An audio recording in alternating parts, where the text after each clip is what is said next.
سلام عليكم. سول. سولا. سول النت. سولا. سولي.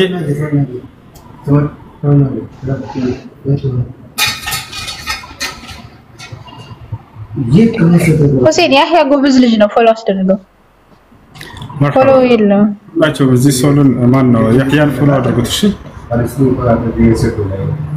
سولي سولار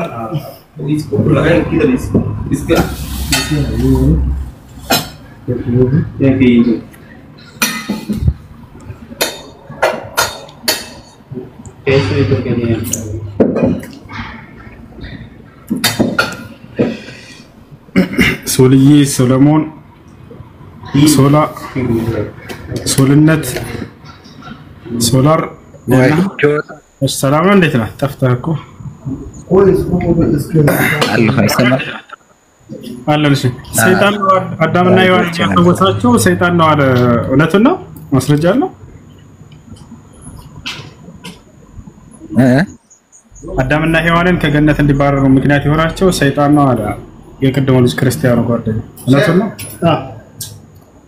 ما يجدك والله الشيء يوانا سفها هذا في هنا هذا في شعر هنا لكن هنا زهرة ነው ጥያቄ ጨርሶ ነው እንደ ጆታ ኦኬ ኦኬ እሺ ማስረጃ አለ አዳምና ሔዋንን ያሳታቸው ሰይጣን ነው ይላል ኦኬ ሔዋን አስቷታል ሔዋን ተሰስታ ለአዳም ሰጠችው አዳም በላት ትእዛዝ ሻሩ በመጀመሪያው ሁሉንም እንመጣበታለን ሰይጣን እንዳሳታቸው ማስረጃ አለው ወይ ነው አላ እስኪ መጽሐፍ ቅዱስ ይዛል ትከፍታለህ ወይስ እኛ እንክፈት አሁን አይዳስኩም ብቻ ምን የሚል ሰይጣን በባብ ተመስሎ እንዳሳታቸው የቁጥሩን እርግጠኛ ስላልሆንኩ ነው ዘፍጥረት ምዕራፍ ሰይጣን አሳታቸው ምዕራፍ 3 አካባቢ ነው ሰይጣን እንዳሳታቸው ያ ሰይጣን በባብ ላይ አድሮ ሰይጣን እንዳሳታቸው አልገባኝም ጥያቄው ሰይጣን እንዳሳታቸው ያ ሰይጣን በባብ ላይ አድሮ ሔዋን አሳታት ይላል ቦታውን እርግጠኛ አይደለሁም ዘፍጥረት ምዕራፍ 2 ወይ ምዕራፍ 3 ሰይጣን እንዳሳታቸው ይገልጻል ጃስ ካለ ያሳየን ችግር የለም አንተ ማሳየት የምትፈልግ ይቆያል መሰለኝ ድምጼ ነው አይሰማም ዘፍጥረት ስንት ነው ያለው ያልከው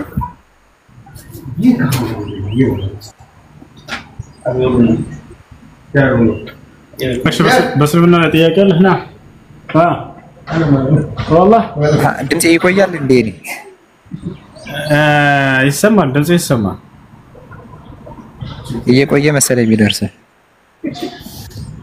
እሺ ከተሰማ ልጠይቅህ ጆባን ሰው እስኪ ከላይ ያለ እያለ ነበር ሁሉ በርሶ ሆነ ሰላም ነው እንዴት ነው እሱ ኮሜንት ላይ ያለኝ ማስረጃ ያለ ነበር አለ እንዴት ናችሁ አለን ደህና ነሽ አለ በጠየቀው ጥያቄ መልስ ለመስጠት ነው ወንድሜ እሺ የትጋራ ማስረጃ ምዕራፍ 3 ኦሪት ዘፍጥረት ምዕራፍ 3 ከቁጥር 1 እስከ ቁጥር 6 እስከ ቁጥር 24 ድረስ አንብቡ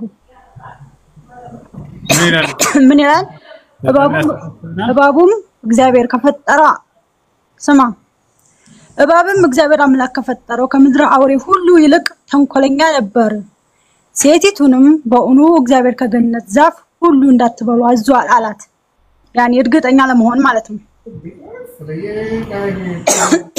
ሴቲቱም ለእባቡ ምን አለችው በገነት ዛፍ ይሰማል ይሰማና አዳምጣት እንዳላቋርጣት እሺ ወደ ቁጥር 2 ስንወርድ ሴቲቱም ለእባቡ አለችው በገነት ካለው ከዛፍ ፍሬ እንበላለን ነገር ግን በገነት መካከል ካለው ከዛፍ ፍሬ እግዚአብሔር አለ እንዳትሞቱም ከእርሱ አትብሉ አትንኩትም እባቡም ለሴቲቱ አላት ሞትንም አትሞቱም ከእርሱም በበላችሁ ቀን አይናችሁ እንዲከፈት እንደ እግዚአብሔር መልካሙና ክፉን የምታውቁ እንዳትሆኑ እዚህ ጋር አስምርበት። ያኒ እንደ እግዚአብሔር እንዳትሆኑ እንደ ፈጣሪያችሁ የፈጠራቸውን አምላክ እንደሱ እንዳትሆኑ አላቸው ማለት ነው። ያኒ እንዳትሆኑ አላቸው። ያ ማለት እንዳትሆኑ ማለት የፈጠራቸውን አምላክ እንዳትበልጡት ስለፈለገ ነው።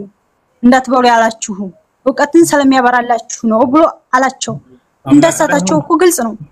አምላክ እንዳይሆኑ ነው። የአምላክን ቦታ እንዳትይዙ አለ ማለት ነው።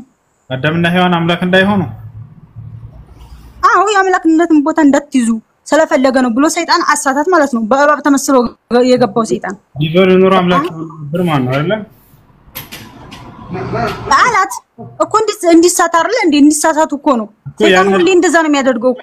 ያንን ባይበር ኑሮ አምላክ ይሆን ነበር ማለት ነው ከእግዚአብሔር ጋር እኮ። ላላ እያልኩ ያለሁትኝ እንዲሳቱ ስለፈለገ ይሄን ቃል ተጠቀመ ነው እኮ። ስለዚህ ሰይጣን ሁሌማ ባይበር ኑሮ አምላክ ይሆን ነበር ማለት ነው አይደል? አዳምና ሔዋን አይ መድኃኒዓለ እየነገርኩ ያለውን ከልብ ስማ እንጂ ወንድሜ እኮ የሰማሽ እኮ ነው የተናገርሽው ላይ እኮ ጥያቄ እየጠየቅኩሽ ነው። ለምን ትቆጫለሽ? አምላክ እንዳይሆን ከዕፀ በለሱ በበላችሁ ጊዜ አይናችሁ ይከፈታል። ወይንስ ተረጋጊ። ስለዚህ ባይበር ኑሮ አምላክ ይሆኑ ነበር። ሁለቱ ሲደመሩ ሶስቱ ጋር አምስት ስላሴ ይሆኑ ነበር ማለት ነው። የሚባል ነገር የለም። በአምላክ አትዘባበት ሰውዬ ስርዓት መዘባበት ለምን ትቆጫለሽ? አትዘባበት፣ በቃሉ አትዘባበት። አንተና ጥያቄ እየጠየቅሽ ነው። አምላክ ይሆኑ እንዳይሆኑ ነው አልሽ አይደለ? እንዳይሆኑ ነው እኮ አላልኩም። አምላክ ትሆናላችሁ፣ የአምላክንም ስርዓት ይገባባችኋል። እንዳትሆኑ ስለፈለገ ነው አምላክ እንደዛ ያደርገው አለ ሰይጣን። ሰይጣን ሁሌ ማሰጥ ከኛ አንዳንዱ በሚለው ያዙላት አንድ ሜት አድርገው ቆይ አንድ ግልጽ ለማድረግ ኦሪት ዘፍጥረት ምዕራፍ 3 ቁጥር 20 ድረስ አለ። አንብቡ፣ እያነበባችሁ ስትጠይቁ ራሱ አንብቡ እኮ። ለተጠየቅሽው ጥያቄ ምን መልስ አናበብሽ እኮ ታዲያ። እሺ ምንድነው ጥያቄያችሁ ምንድነው? አዳምና ሔዋን ያሳታት ሰይጣን አዳምና ሔዋንን ሰይጣን ያሳታቸው የሚል ጥቅስ ፈልገን ነበር። ያሳተው ሰይጣን ነው። የቱ ጋር አለ? አለ። የቱ ጋር? እባብም እግዚአብሔር ከፈጠረው ፍጡር አለ። ነገርኩህ እኮ ምዕራፍ ኦሪት ዘፍጥረት ምዕራፍ 3 የቱ ጋር?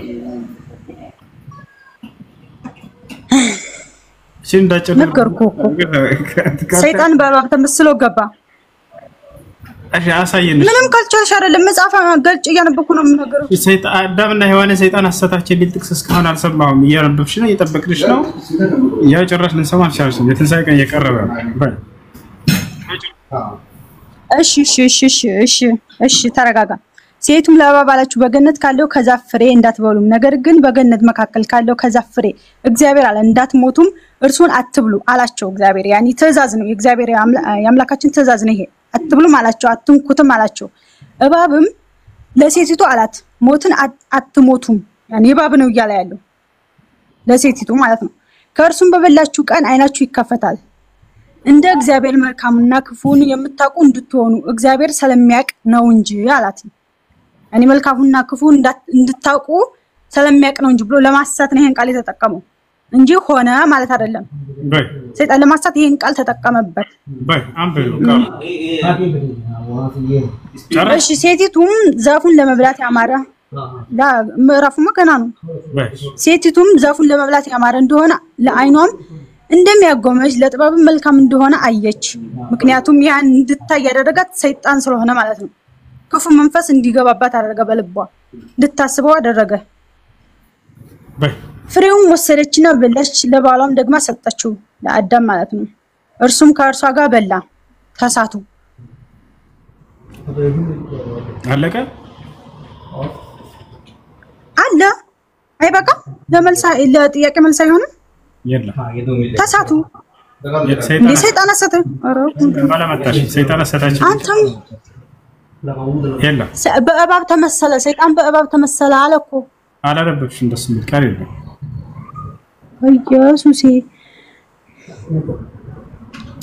እሺ ምዕራፉን ልጨርሰው። አንተ እንዲገባ ምን ማድረግ እንዳለብኝ ባላቅም የሁለቱም አይኖች ተከፈቱ። እኔ እንዲገባ እርሱም ሲጀመር እንዲገባ ስለማፈልግ ነው እንጂ ግልጽ ነው እኮ ወሬውን ታዩና መጽሐፉን አንብቢው በይ ቀጥይ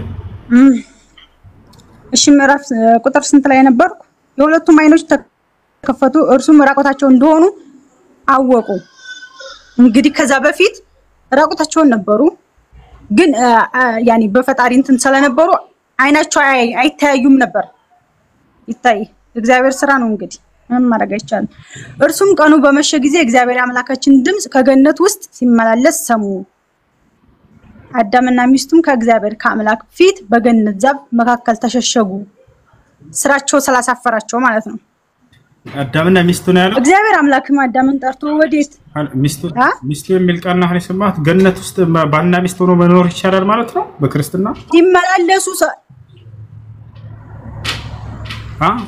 አጋር እንድትሆን የፈጠራት አጋር እንድትሆን ነው የፈጠራት ግን እናንተ በመትሉት ቆይ ስለዚህ ባልና ሚስት ሆኖ በገነት ውስጥ መኖር ይቻላል ማለት ነው በክርስትና ባል ወላ እኔ ያልኩ ባልና ሚስት ሆኑ እሺ ባልና ሚስት የት ነው እሱ ገነት ውስጥ ነው አይደለም አጋር እንድትሆን ይኸው ይላል መሰለህ እሱ ላይ ገነት ሰው ብቻውን ይሆን ዘንድ እሱ ገነት ውስጥ ነው እሱ ታሪክ ወይ እናንተ የኛንተ ይሆን አዎ ገነት ውስጥ ነው ጎበዝ ስለዚህ ገነት ውስጥ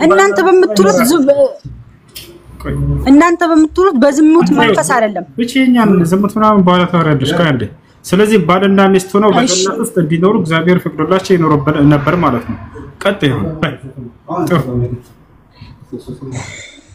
ወይ መጣና አንቡቡ ተው እውነት አንቡቡ እየጠበቅሽ ነው የተጠየቅሽውን ማስረጃ ታመጭልኝ እሺ ምንድነው ጥያቄው ሌላ ጥያቄ አለ ይሄ እኮ ተመለሰልህ ነው ምዕራፉን እንጨርሰው ትፈልጋለህ ሰይጣን ያሳታቸው የሚለው ቃሪቱ ጋር ያለው በእባብ ተመሰላሰታቸው አዳምና ሰይጣን ያሳታቸው የሚለው ቃሪቱ ጋር እየጠበቅንሽ እኮ ነው ጌታ ሰው ምን ነው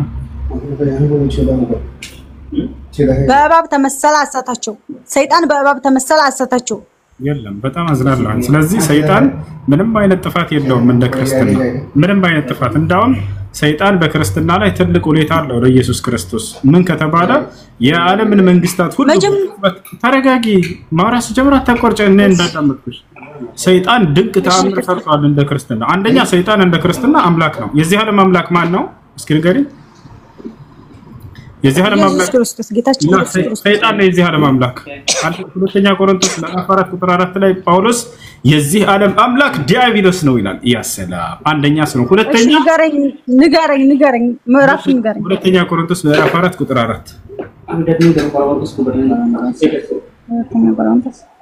አምላክ ነው ሰይጣን ማምላክነትን ባከሩ ክርስቲያኖች መጽሐፍ ቅዱስ የአምላክነትን ቦታ ለመውሰድ አሰበ እሱም የሰይጣንነትን ቦታ ሰጠው የአምላክን ቦታ የሚይዝ ሰው የለም የዚህ ዓለም አምላክ ሰይጣን ነው መጽሐፍ ቅዱስ ላይ አንቺ ኢየሱስ ነው አልሻለ ጳውሎስ ደግሞ ላይ ሰይጣን የዚህ ዓለም እኮ የምዕራፍና ቁጥር ነግርሻለሁ አንብቡ ሌላ በርካታ ተአምራትን አድርጓል ለኢየሱስ ክርስቶስ ትልቅ ሁኔታው ሰይጣን ምን ከተባለ የዚህ የዓለምን ሁሉ መንግስታት በቅጽበት ተራራ ላይ አቆሞ ያሳየው ለኢየሱስ ክርስቶስ ሰይጣን ነው ይሄን ድንቅ ተአምራት ሰይጣን በመጽሐፍ ቅዱስ በነገራችን ላይ ሰይጣን ማለት ነው ከምድራችን ያኒ ሰይጣን ከምድራችን ቆንጆና እግዚአብሔር ከፈጠረው እንደ መልአክም ነበር ከዛ የእግዚአብሔርን ስራ ያኒ ለሱ ለመውሰድ ቦታውን የእግዚአብሔርን ቦታ ለመውሰድ ሲጋጋጥ ነው አውርዶ የፈጠፈጠው ገድለ ሰይጣን ተጀምሯል እሺ ቀጥሽ ሌላስ ምን አድርጓል ለኢየሱስ ክርስቶስም ይሄን የዓለምን መንግስታት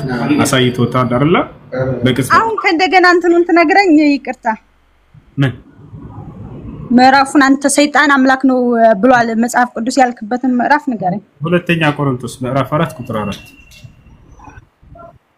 እሺ ልጆች ሊዘጋ ነው ኮምፕሊካል ያ 5 ደቂቃ ሰጥቶኛል ምዕራፍ 2 ምዕራፍ ሁለተኛ ቆሮንቶስ ምዕራፍ 4 ቁጥር 4 ምዕራፍ 4 እሺ ምዕራፍ 4 ቁጥር 4 ምዕራፍ 4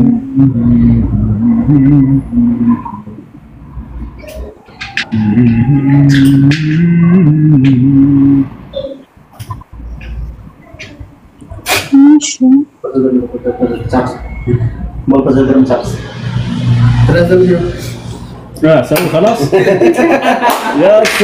يا سلام خلاص የጀማ ከናንተ አገኘሽው አይደለ? ሰይጣን አምላክ እንደሆነ ከዚህ በኋላ ክርስቲያኖች ማመን አለባቸው። ጻፋችሁ የዚህ ዓለም አምላክ እሱ ነው። ኧረ እባክህ አላልንም። አንብዩሽ ሁለተኛ ቆሮንቶስ ምዕራፍ 4 እንዲህም ሰው እኛ እንደ ክርስቶስ ተገዎች እንደሆነ እግዚአብሔር ምስጢር መጋቢ ነው ይቆጠራል።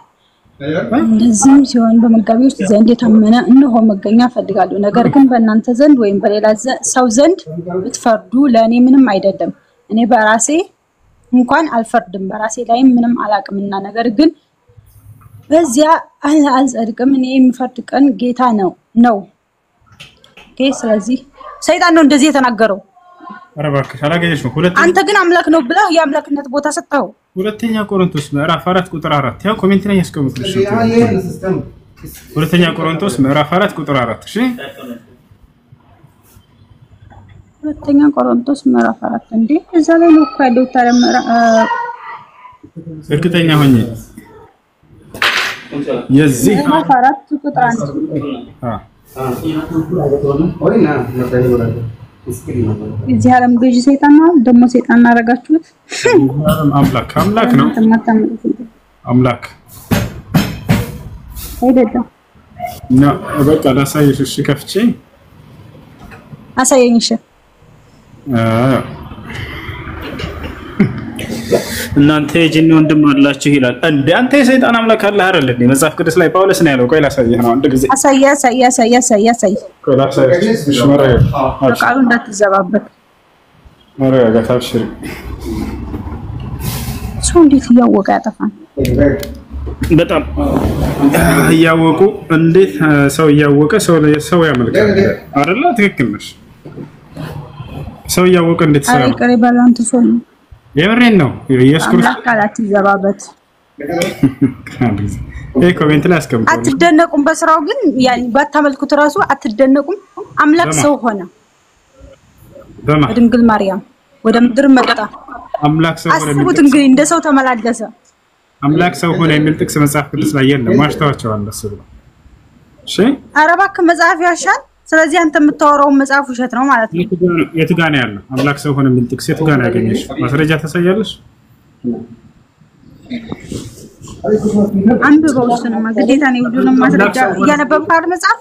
አምላክ ሰው ሆነ የሚል የት ጋር ነው ያለው? አሁን ወደ ሌላ ርዕስ ከመግባታችን በፊት ቅድም እያወራን የነበረውን ስለ ሰይጣን መላእክነት አንተ ካመንከው እመነው እንኳን አይደለም አምላክ ሰው ሆነ እንዴ ነው አዳምጪው ነው ይላል እዚህ ጋር ለእነርሱም የእግዚአብሔር ምሳሌ የሆነ የኢየሱስ ኦኬ ደቂቃ በስ ሰው ይላል እሺ ለእነርሱም የእግዚአብሔር ምሳሌ የሆነ የክርስቶስ የክብር ወንጌል ብርሃን እንዳይበራላቸው የዚህ ዓለም አምላክ የማያምኑትን ሐሳብ አሳወረ ይላል። የዚህ ዓለም አምላክ ብሎ ይጠራዋል ሰይጣንን። የክርስቶስ ወንጌል እንዳይበራላቸው የሚያውራቸው ማን ነው? የዚህ ዓለም አምላክ ብሎ ሰይጣን። እዚህ ጋር እኮ ሰይጣን ብሎ ስም አልገለጸም። አዎ የዚህ ዓለም አምላክ የክርስቶስ ወንጌል እንዳይበራላቸው የዚህ ዓለም አምላክ ነው። የዚህ ዓለም አዳምጪ የክርስቶስ ወንጌል እንዳይበራላቸው ለሰዎች የሚያውራቸው ማን ነው? የዚህ ዓለም አምላክ ማን ነው? እሱ የዚህ ዓለም አምላክ ወይንም የዚህ ዓለም ገዢ የተባለው ማን ነው? ማን ነው የዚህ ዓለም ገዢ?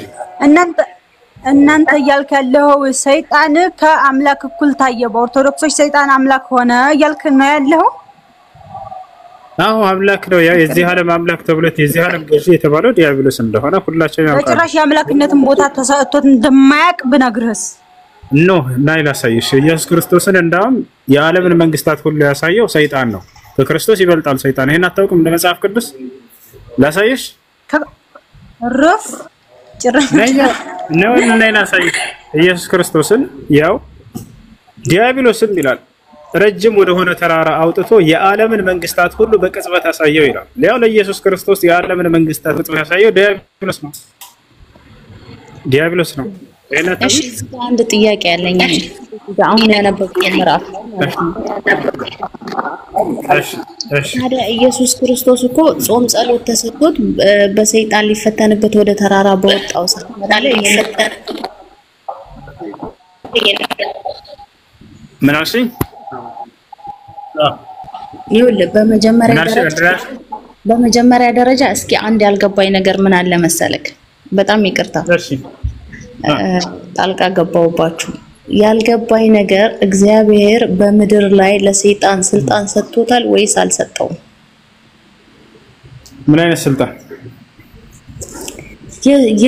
እሱን የሚፈልጉትን ሊገዛ እግዚአብሔርን የሚሉትን ደግሞ ሊተውለት። ልክ ለምሳሌ የሰው ልጆችን ሰይጣን በብዙ ነገር ይፈትናል። ጥያቄሽ እንደ እስልምና ነው እንደ ክርስትና? እኔ እንደ እስልምና ሳይሆን እንደ ክርስትና። እንደ ክርስትናማ ሰይጣንን እግዚአብሔር ስልጣን ይሰጠዋል አይደል? ጭራሽ በነቢያቶች ላይ ሁሉ ስልጣን ይሰጠዋል። የሚገርምሽ ሂድና እንዲህ አድርጋቸው እያለ ይልከዋል ሰይጣን።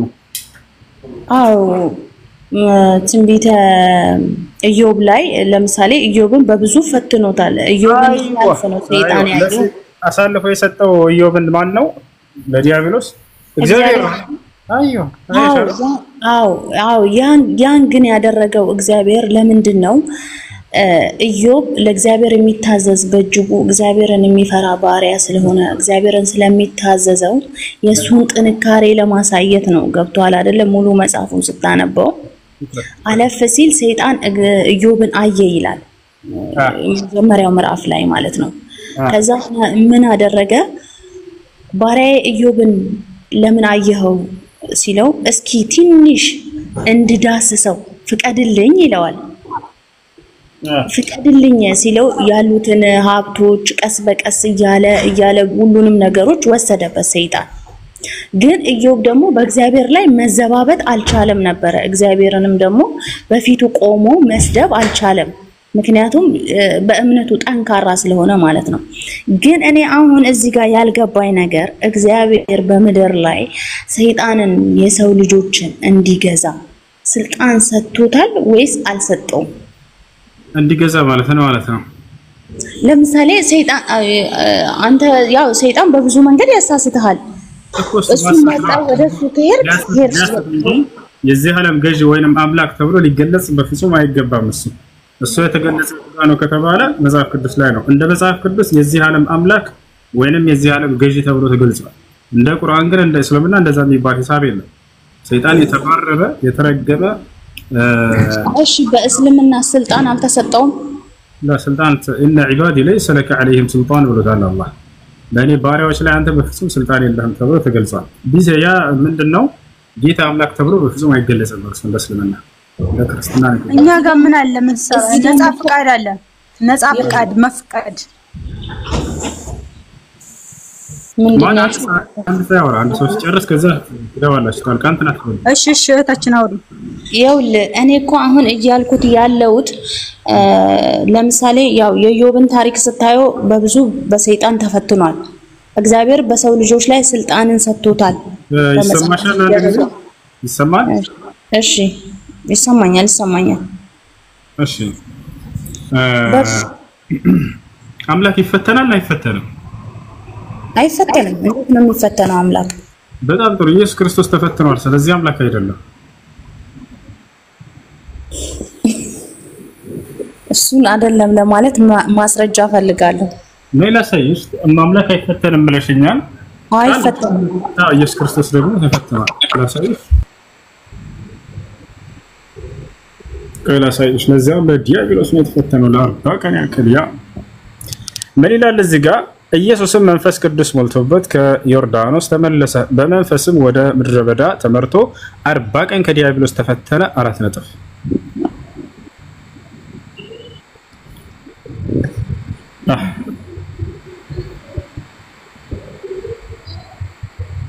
ስለዚህ ዲያብሎስ ኢየሱስንም ፈትኖታል እያልከኝ ነው አሁን?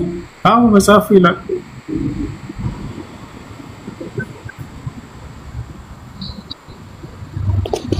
እሺ ቀጥሉ እስኪ እናንተ ላስብና መጣለው ደግሞ። አይሽ እሺ እሱን ግን አታስወጣኝ። ቆይ እንደዛ ሲል ጥያቄ እንደዛ ሲል እንደ ሰው ሆነ አለ እኮ። እንደ ሰው ሆነ ፈጣሪ እንደ ሰው ሆነ አለ። በምድር ላይ ሲኖር እንደኛ ተፈተነ፣ ከኃጢአት በስተቀር ሁሉንም ነገር ፈጸመ። ጌታ ኢየሱስ ነው በነገራችን ላይ ይሄን ያደረገው ለማንም ያልተሰጠ ነው ጌታ ማን ያደረገው ሰው አንተ ያልከው አንተ ያመጣው እንደ ሰው ሆነ በምድር ላይ እንደ ሰው ኑሯል ጌታ ማን ያደረገው ከድንግል ማርያም ተወልዷል ሰው ተፈተነ ጌታ ያደረገው ማን ነው የክርስቲያን የዓለም ሁሉ ብርሃን ኢየሱስ ክርስቶስ ነው አመንክም አላመንክም ያ ሐዋርያት የዓለም ሁሉ ብርሃን ኢየሱስ ክርስቶስ ነው እኛ ሲል ተሰቀለ ሞተ ከኢየሱስ አረገም ተረጋጊ ቀስበይ እንጂ ከኢየሱስ ክርስቶስ ውጪ ጌታ ስለሆነ ከኢየሱስ ክርስቶስ የጌትነት ባህሪ ስላለው ከኢየሱስ ክርስቶስ ጌትነት ባህሪ ስለተላበሰ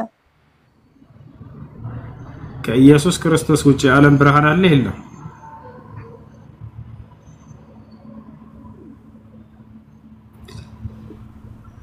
ከኢየሱስ ክርስቶስ ውጪ የዓለም ብርሃን አለ የለም መጽሐፍ ቅዱስ ላይ ኔታችሁ ይሰማችኋል የለም አይደለ አለ ያሳያችሁ የሰው ልጅም የዓለም ብርሃን እኛም የዓለም ብርሃን ተብለናል የለም አለ ማስረጃ ላሳይሽ ማስረጃ የለም ያልኩ ነው የለም እንዳለ ላሳይሽ ተረጋግጪ አሳይ በቃ ኢየሱስ ክርስቶስ ብቻ ነው የዓለም ብርሃን የሚመስላቸው ክርስቲያኖች ዛሬ ብዙ ነገር ታያላችሁ ኢየሱስ ክርስቶስ ብቻውን አይደለም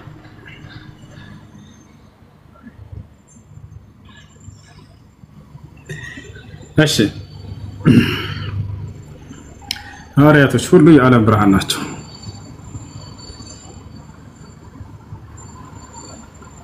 ደስ ያለኝ ሰማሃለሁ እኮ ላሳያችሁ ነው እሺ ደስ ያለኝ አሳየኝ ያው ሐዋርያቶች አሳየኝ ያ አንበቢ ሸግት ምን ይላል በይ ታንክሪ አብያት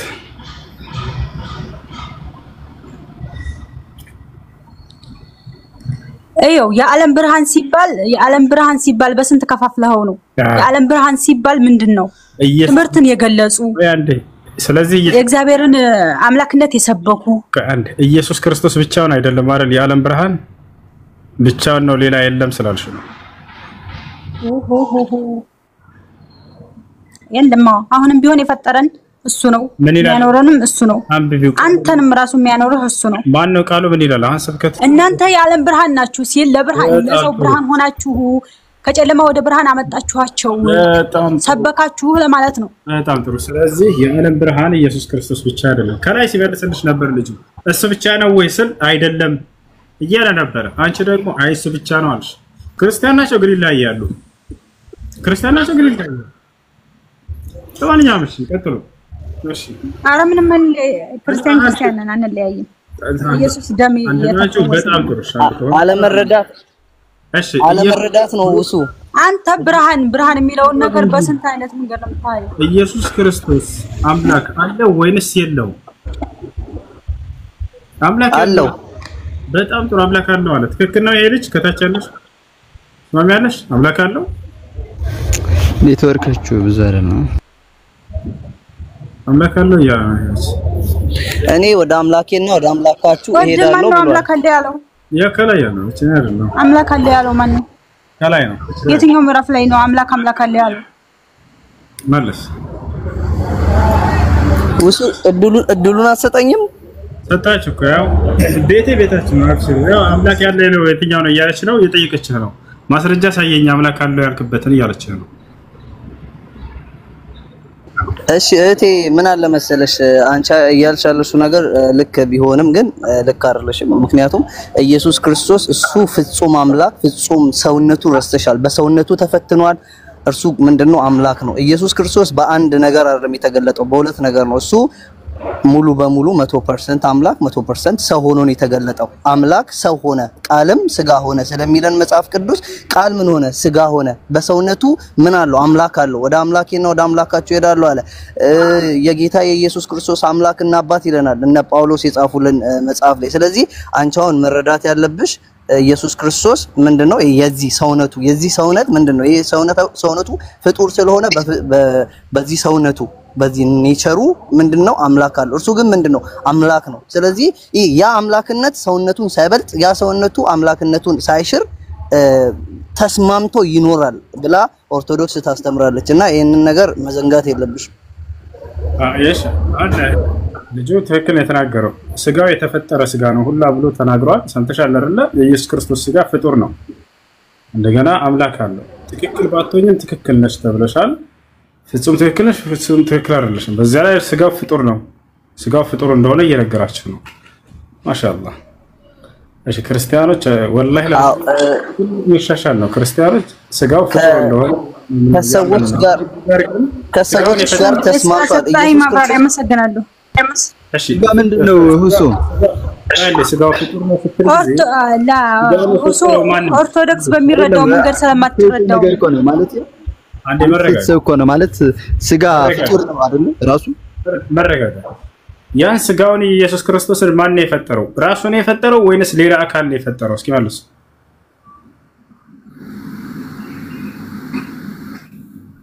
ማን ነው የፈጠረው ኢየሱስ ክርስቶስን ስጋ መልሱ ኢየሱስ ክርስቶስን ስጋ ራሱ ነው የፈጠረው ወይንስ ሌላ አካል ነው የፈጠረው እሺ እኔ ኮነ እኔ ልመልስ ራሱ ነው የፈጠረው ወይንስ ሌላ አካል ነው አመሰግናለሁ ኢየሱስ ክርስቶስ ገና ከሳልወለድ ስጋን አዘጋጀልኝ የሚል የትንቢት ቃል አለ ማውጣት ይችላልው ለኢየሱስ ክርስቶስ ስጋ ተዘጋጅቶለት ነው አሁን ለምሳሌ እኔ አሁን ሰውነት ስጋ ማንነት ምንድነው የፍጡር ማንነት ነው የኛ ኢየሱስ ክርስቶስ እኛን መሰለ ማለት ይሄ እንደኛና የእርሱን ስጋ ማን ነው የፈጠረው ማን ምን ጥያቄ ነው የጠየቁት ማን ነው የፈጠረው ራሱ ነው የፈጠረው ስጋውን የራሱን ስጋ ወይስ ሌላ አካል ነው የፈጠረው እዚች ጋር ካንተ የተሻለው ቀስ ስለሌለኝ እስኪ ማለት እሱ ወይም ደግሞ ሌላ አካል መፍጠሩን እስኪ በጥቅስ ብታሳየኝ ደስ ይለኛል እሺ ለመረዳት የሚፈልግ ልጅ አይነት ነውና ነው ልብ በሉ እዚህ ቦታ ላይ ማን ነው የፈጠረው ከተባለ ቀደም ጥቅሱን ራሱ አንስቶታል ስጋን አዘጋጀህልኝ ብሎ ተናግሯል ማን ነው ከተባለ ያ አብ ነው የኢየሱስ ክርስቶስ ወደ አምላካችሁ አድርጋለሁ ብሎ የተናገረው አካል ስለዚህ ፈጣሪ አብ ብቻ ነው የኢየሱስ ክርስቶስን ስጋ የፈጠረው አብ ወልድ መንፈስ ቅዱስ አይደሉም ኢየሱስም አይደለም አብ ብቻ ነው የፈጠረው ተዘጋጀለት እንጂ እኮ ተፈጠረ አይደለም ተዘጋጀለት እንጂ እኮ ተፈጠረ አይደለም ውሱ ኢየሱስ ክርስቶስ ስለ ስጋው ሲናገር ስጋንም አዘጋጀ አረባለ ባትሪ ዘጋ ልጆች ማታ እንገናኛለን ከዚያም ይደርስበታል فيضربه فيقتله بضربة واحدة عندما يمتوال بأندت متبتشام يقلوا النار النبي صلى الله عليه وسلم اسكتلوا منارو ولو تركه لذاب عنه عندو سايمتاو زم بلو بيتو بيايو بتشا اقلطو يጨርሰው ነበር አሉ يا سلام ዒሳ በማየት ብቻ ጠላቶቹን ያቀልጣቸዋል ማንንም ከእርሱ ሊቀርብ አይችልም የሚደንቅ ተአምርን አላህ ሰጥቶ ይልከዋል ጠላቶቹ የዛኔ በርካታ ስለሆኑ እነዚህ ሐሰተኛው መሲህ የተከተሉት አያካሎች አይሁዳውያኖች ጫፉ እንዳይነኩት ያደርጋል አላህ መጀመሪያም አላስነካው ነበር በአይሁዳውያኖች ድጋሚ ማያስነካው ይወደዋልና ያከብረዋልና ከጠላት ይጠብቀዋል አላህ Subhanahu Wa Ta'ala ከዚያ በኋላ ተቀጣዩ ስራው ምን ይሆናል ቀጥታ ዒሳ አለይሂ ሰላም ወደ መካ በመሄድ ሐጅ ያደርጋል ነብዩ ሰለላሁ ዐለይሂ ወሰለም ቃል በቃል ይሄን ሷሂህ ሙስሊም ላይ ተናግረዋል والذي نفس محمد بيده ይያሉ እየማሉ ነው የተናገሩት የኔ የሙሐመድ ነፍስ በእጅ በሆነ በአምላክ በአላህ ስም ላለሁኝ አሉ لينزل عيسى ابن مريم في اخر الزمان ويحج بيت الله الحرام ويعتمر የማርያም ልጅ መሲሁ የዘመኑ ፍጻሜ ከደረሱ በፊት ወደ ምድር ሲወርድ ወደ መካ በመሄድ ሐጅ ያደርጋል ዑምራ ይሰራል ይሄን ካደረገ በኋላ ቀጥታ ወዴት ይሆናል ቀጣዩ ስራው فيدعو الناس الى دين الله ሰዎችንም ወደ አላህ ጥሪ ያደርጋል ወደ አላህ ዲን ጥሪ ያደርጋል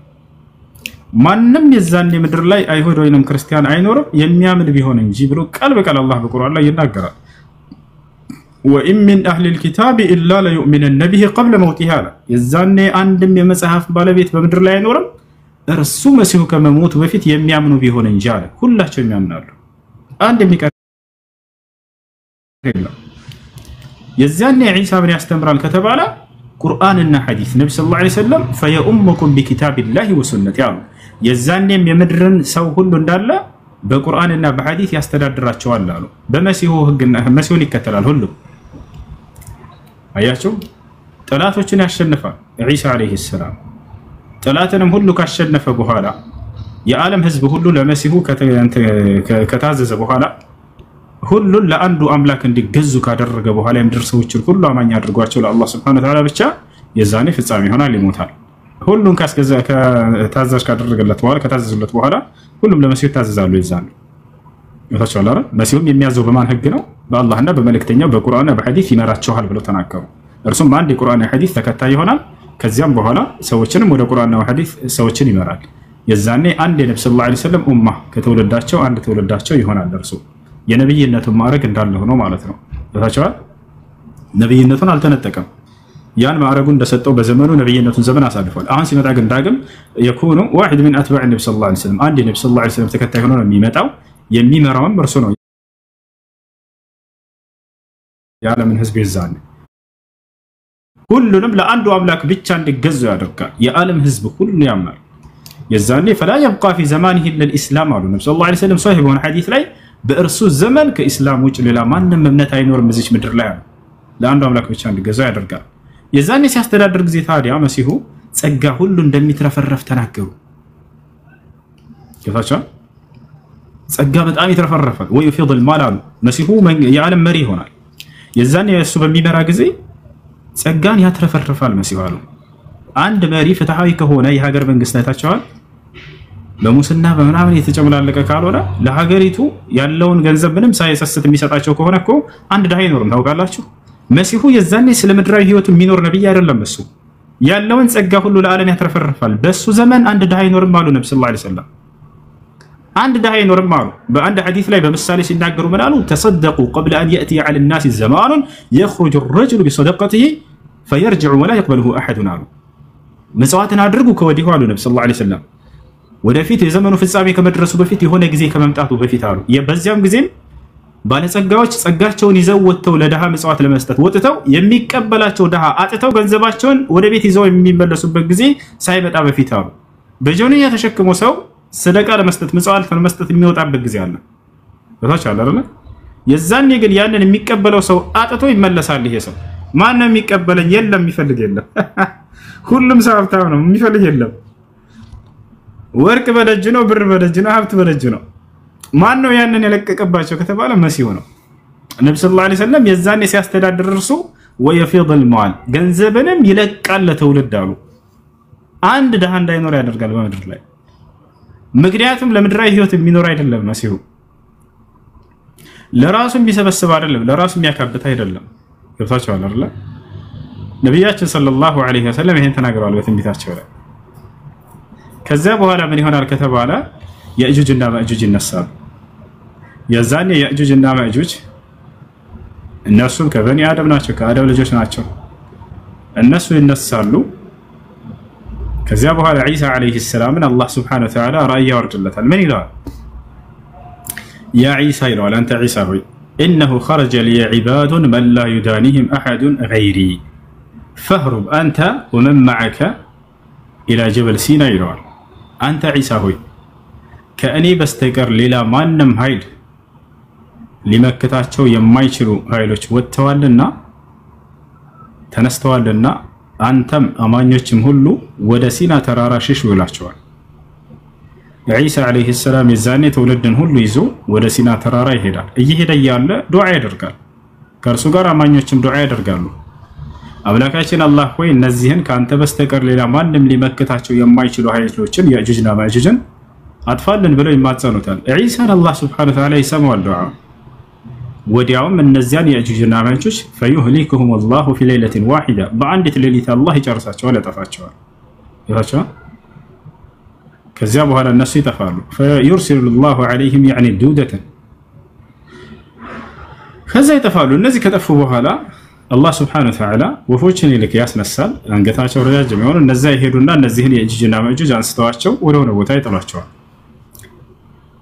ይላቸዋል። ከዚያ ኃይለኛ ዝናብ ይጥላል። እነዚህ የሞቱ ትውልድ ሁሉ የእጁጅና ማእጁጅ ሽታቸው ወገር እንዳጠቃላይ ከዚያ በኋላ ነው ዒሳ የሚሞተው። እንዳጠቃላይ ዒሳ አለይሂ ሰላም በምድር ላይ ይሄን ያደርጋሉ። ልክ ካስተማሩ በኋላ የክሲሩ ሶሊብ መስቀልን ይሰብሩታል። በእርሳቸው ስም ለዘመናት ሲዋሽ የነበረውን ነገር ተገድሏል ተሰቅሏል ሲሉ የነበሩትን ነገር ስህተት መሆኑን አስተምሮ ወየክሲሩ الصليب على النبي صلى الله عليه وسلم መስቀልን ይሰብራል አሉ። እርሱ እንዳልተሰቀለ እንዳልተገደለ ያስተምራቸዋል ለሰዎች። ምንን መሰረት አድርገው ቁርአንና ሐዲስ ላይ በተገለጸው መሰረት ወማ قتلوه وما صلبوه የሚለው ያኖሽ ያቀለቀጥ እሺ ሰላም አለይኩም ወራህመቱላሂ ወበረካቱሁ። ሰላም ወራህመቱላሂ ወበረካቱሁ። ሶስት ጥያቄዎች አሉ። እሺ የመጀመሪያው ስለ አደም አለይሂ ሰላም አከላለቅ የሆነ ንጽጽር ቤት ውስጥ ያልተግባባነው ነገር ስላለ ነው። የመጀመሪያው ምንድነው አደም አለይሂ ሰላም የአሁኗ ኢራቅ ላይ ነው የተሐለቀው የሚላሉና ከዛ ደግሞ ከጀነት ተባረረ የሚል ከሆነ ጀነት የት ነው? ይሄን አንተ ያስረዳኝ። እሺ አደም አለይሂ ሰላም ኢራቅ ላይ ነው የተሐለቀው የሚለውን ከየት አግኝተው ነው ማስረጃ? እንደዛ ሚል አልተነገረም። የለም ኢራቅ ላይ ነው የሚል የለም። እሺ ጀነት የሚለው ልክ እንዲሁ ከሰማይ ላይ ነበር። ጀነት ያለችው በሰማይ ላይ ነው እንጂ ምድር ላይ ጀነት የሚባል ነገር የለም። በስለውና አስተምሮ አላህ Subhanahu Wa Ta'ala ጀነትን በሰማይ ላይ ነው ያደረጋት። ከሰባቱ ሰማያቶች ሁሉ በላይ ነች። قلنا اهبطوا منها جميعا بل ሁላችሁም ከርሳ ውረዱ እያለ አላህ Subhanahu Wa Ta'ala እንዲወርዱ አዟቸዋል። والنزول لا يكون الا من فوق እንደተቀለ ጀነት ያለችው በሰማይ ላይ ነው። እሺ ስለዚህ አደም አለይሂ ሰላም ጀነት ላይ ከሆነ ሰማይ ላይ ነው ማለት ነው የተሐለቀው? ኢራቅ ላይ ነው የሚል የለም። እሺ ሁለተኛው ጥያቄ የጂን አባት ኢብሊስ ነው ቢለው እሺ በስም ላይ ኺላፍ አለ። የጂን አባት ጀሱ ነው በሚለው ጉዳይ ላይ እሱ ከጂኖች ጭፍራ ለመሆኑ ትክክል ነው። አላህ ቃል በቃል በቁርአን ላይ ገልጾታል። ከጂኖች ጭፍራ ነው፣ ነገር ግን ካመጹት ወይንም ከካዱት የጂኖች አይነት ነው። ካነ ሚነል ጂኒ ፈፈሰቀ ዐን አምሪ ረቢህ ይላል። እርሱ ከጂኖች ጭፍራ ነበር፣ ከእኔ ከጌታው ትእዛዝም አመፀ ይላል። ይባቻል ያ ነው። ስለዚህ ኢብሊስ ከጂኖች ጭፍራ ነበር። አላህ Subhanahu Wa Ta'ala ካመጹትና ከካዱት የጂኖች አይነት ነው።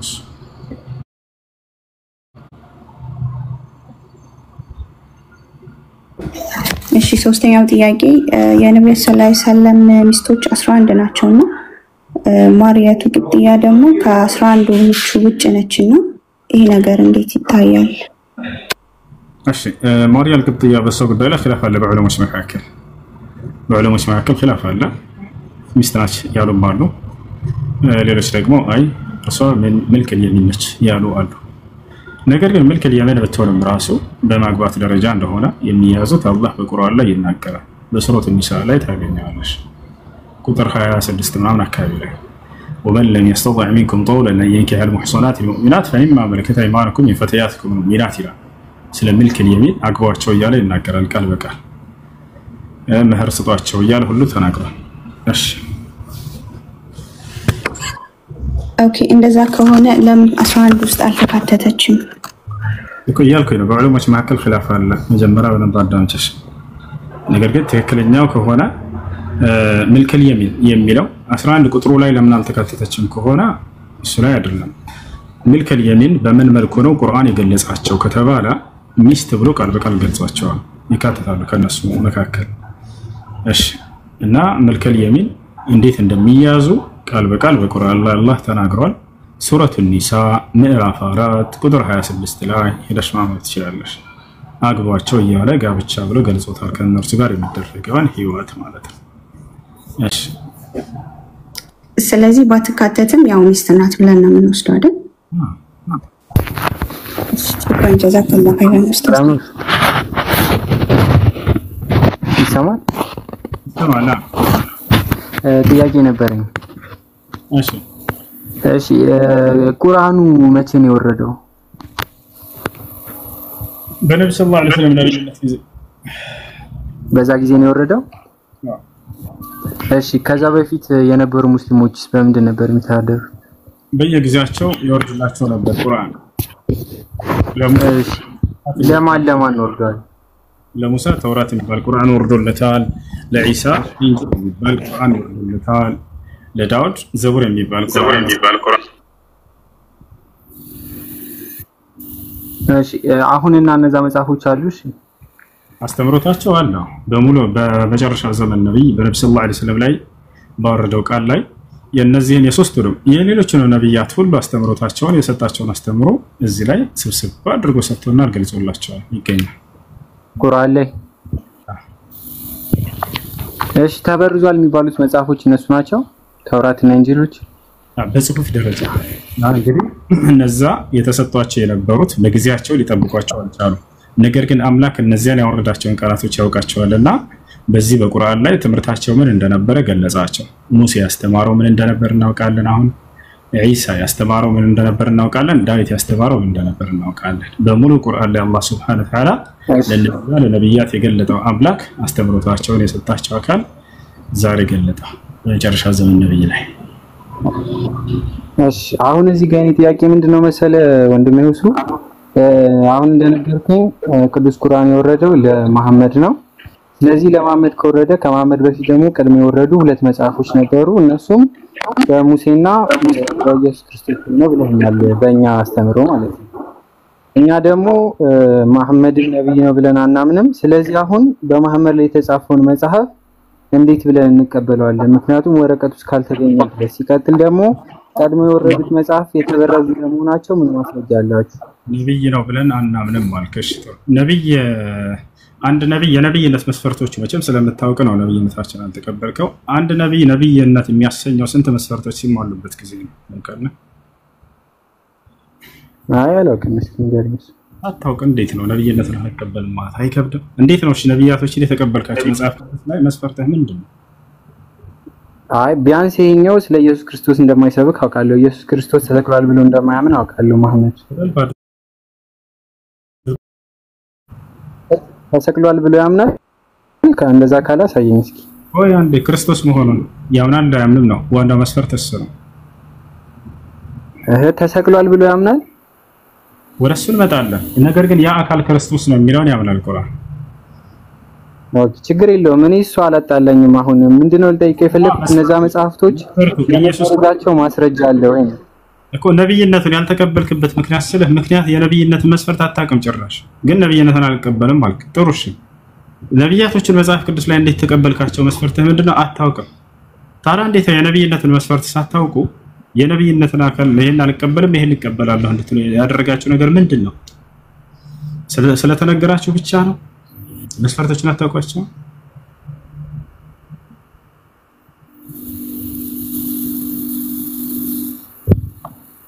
እሺ ንገረኝ እስኪ እኮ ላስረዳሽ። አንድ ነብይ የነብይነት መስፈርቶቹ ምናልባት አንተ ክርስቲያን እንደመሆነ መጠን ቁርአንን ስለማትቀበል ከራስህ ከገዛ መጽሐፍ ላሳየህ። ኦሪት ዘዳግም ምዕራፍ 18 ቁጥር 18 ላይ የአንድ ነብይ የነብይነት መስፈርቱ እዚያ ጋር ተቀምጠዋል በተወሰነ መልኩ ማለት ነው። ኢየሱስ ክርስቶስ አይተህ ከሆነ መጽሐፍ ቅዱስ ላይ አንቀበልም ሲሉት ጊዜ አይሁዶች እኔን እንኳን ባታምኑ ስራዬን አይታችሁ መመርየራቸው ነበር አይደለ? ስራው እንደማስረጃ ይሆናል። አንደኛ የሚያደርጋቸው ድርጊቶችን ያደርጋል። አንድ ነብይ ከአምላክ ዘንድ ለመሆኑ ማስረጃ ይሰጠዋል፣ ይናገራል፣ ተአምራትን ያደርጋል። ሁለተኛ ትንቢትን ይናገራል። ያ ነብይ ገብቷል አይደለ? ያ ትንቢት በተናገረው መልኩ መፈጸም አለበት። ካልተፈጸመ ሐሰተኛ ያደርገዋል። ሶስተኛ ያ መለኮታዊ ራእይ የሚመጣለት በመንፈስ ቅዱስ ምሪት መሆን አለበት። ነብይ ሰለላሁ ዐለይሂ ወሰለም ሁላቸውንም መሟልተዋል። የሚገርም ነው። በመንፈስ ቅዱስ ምሪት ነው ቃል በቃል የሚመጣላቸው። ቁርአን ተአምራትን አድርገዋል። በርካታ ተአምራቶችን ላሳየህ እችላለሁ። ትንቢትን እየተናገሩ ወዲያውም የተፈጸሙ አሉ፣ ወደፊትም ይፈጸማሉ ብለው የተናገሯቸው በርካታዎች አሉ። ሌላም በርካታ መስፈርቶችን አምጥተዋል። ሲቀጥል አዲስ መንገድ ይዘው የመጡ አካል እንዳልሆኑ ሙሉ መጽሐፍ ማንበብ ትችላለህ። የቀደሙት የነብያት መንገድ የጽድቅ መንገድ ነው እያሉ የሚያስተምሩ ናቸው። አንድ ነብይ እንኳን አልኮነንም። የሚገርም አላህ በቁርአን ላይ ሲናገር በልጃአ ቢልሐቅ ወሰደቀል ሙርሰሊን ይላል። ሙሐመድ እውነትን ነው ይዞላቸው የመጣው የቀደሙትን ነብያትንም እውን ብሏቸዋል እያለ ይናገራል። የአብርሃምን ጽድቅና በደንብ ይናገራሉ። የኢስሐቅ ጻድቅ ነው፣ ያዕቆብ ጻድቅ ነው፣ ሙሴ ጻድቅ ነው፣ ዮናስ ጻድቅ ነው፣ ኢዮብ ጻድቅ ነው፣ መሲሁ ጻድቅ ነው። መሲሁን ቃል በቃል መሲሁን ለይተው እንዳውም ጻድቁ እያሉ ይገልጹታል። የሚገርም فأقول كما قال العبد الصالح ጻድቁ የአላህ አገልጋይ እያሉ መሲሁን ይገልጹታል። ኢየሱስ ክርስቶስን አስመልክቶ ኢየሱስ ክርስቶስ በድንግል እንደተወለደ ያስተምራሉ። ነብዩ ሰለላሁ ዐለይሂ ወሰለም በተሰጣቸው ቃል ላይ ማንም ወንድ ሳይገናኛት ብቸኛ በድንግልና የወለደችዋ ሴት እርሷ እንደሆነች ያስተምራል። ክርስቶስ እንደሆነ ያምናል ቁርአን። ቃል በቃል ቁርአን መሲህ እያለ ይገልጸዋል አይደለ? ኢየሱስን ክርስቶስ መሆኑን የማያምን ግን ከአምላክ ዘንድ አይደለም እያሉ ይናገራሉ። የእርሱን መጽሐፍ ቅዱስ ላይ ተከሆነ ማለት ነው መሲሁ እንደሆነ ሁላችንም በቁርአን ላይ የምናምነው ነገር አላህ ቃል በቃል መል መሲህ ኢብኑ መርየም ኢላ ረሱል እያለ ይናገራል። ይስተንኪፈ المسيح وقال المسيح በርካታ ቦታ ላይ መሲህ መሲህ መሲህ ክርስቶስ ክርስቶስ እያለ ይጠራዋል። ያ መሲሁ በተላከበት ዘመን ያደረጋቸው ድንቅ ተአምራቶችን ሁሉ ያረጋግጣቸዋል ቁርአን። ሙታንን ሲያስነሳ ነበር፣ ማየት የተሳናቸውን አይናቸውን ያፈውስ ነበር፣ ለምጽ ያለባቸውን ይፈውስ ነበር፣ መስማት የተሳናቸውን ይከፍትላቸው ነበር ጆሮአቸውን። እሺ አንዴ ይቅርታ መስፈርቶች ሁሉ ነብዩ ሰለላሁ ዐለይሂ ወሰለም አሟልተዋቸዋል። እሺ ሁሱ ይቅር። አሁን የኔ ጥያቄ እዚህ ጋር ምንድነው ከዛ በፊት ከቁርአን በፊት የወረዱ መጽሐፍቶች አሁን ግልጋሎት ላይ ለምንድን ነው የማይውሉት? ተበርዟል ያላችሁ ስማማቸው ተበርዟል የሚል ነገር ስለሰማው ነው። ያው በጽሁፍ ደረጃ ለምሳሌ በዛን ጊዜ የተወረዱ ነገራት የተጻፉ ነገራቶች አሉ አይደለ? እነዛ የሉም ማለት ነው። ትምህርታቸው ግን አምላክ አላህ በመጨረሻ ዘመን ነብይ ሲያስነሳ ለነዚያ ለነብያቶች የገለጠው አምላክ በዚህ በመጨረሻ ዘመን ባስነሳው ነብይ ላይ ትምህርታቸው ምን እንደነበር ያንን ሁሉ ገልጾታል። የሙሴ ትምህርት ምን እንደሆነ በቁርአን ላይ ታገኘዋለህ። የመሲሁ ትምህርት ምን እንደነበር ታገኘዋለህ። የዳዊት ትምህርት ምን እንደነበር ታገኘዋለህ። የነሱን ብቻ ሳይሆን የሌሎችንም ነብያቶች ትምህርት እንዳለ ገልጾታል። አብርሃም ምን አስተማረ የሚለው ይሁላችሁ ተታለ አይደል? አሁን ሁሉ መቼ ነው የተበረዘው? ማን ነው የበረዘው? ማስረጃው አለ? ማስረጃው ያ አምላክ አላህ Subhanahu Wa Ta'ala ማን እንደበረዙት ሁሉ ተናግሯል። ማስረጃው አለ ሳይ ይችላል። እሱ ታየኝ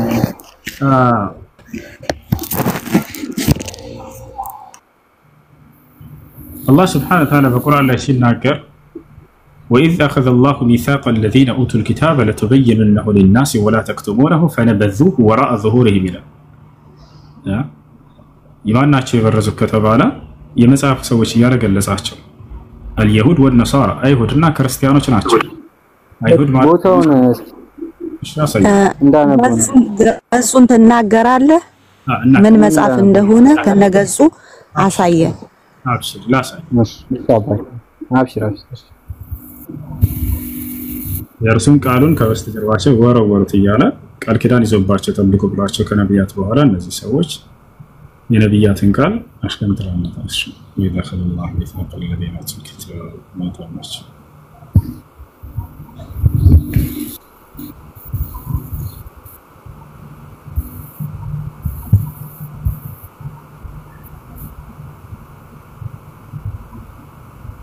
سورة آل عمران 187 إذا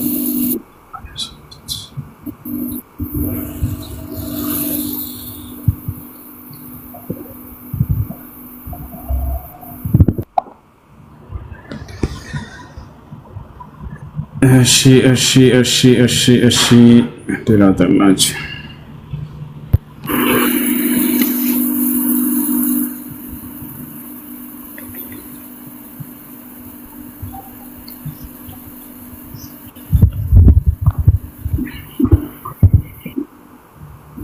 ምዕራፍ 3 ቁጥር 187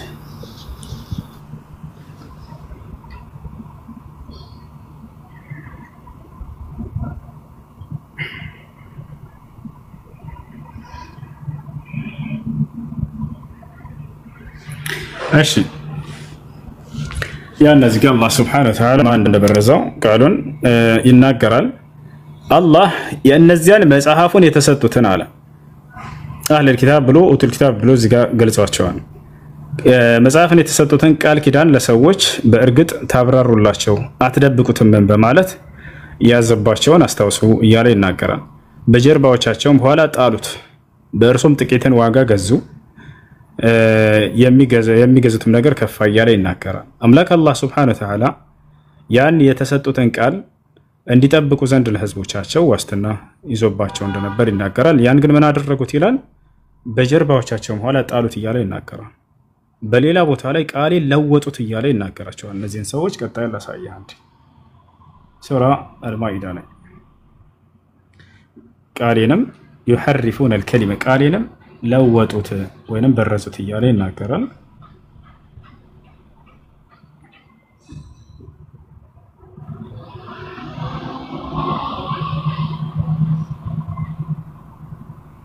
እሺ ሱረቱ ኒሳ 46 ላይ እንመልከት አንዴ። ሱረቱ ኒሳ 46 ላይ ምን ይላል?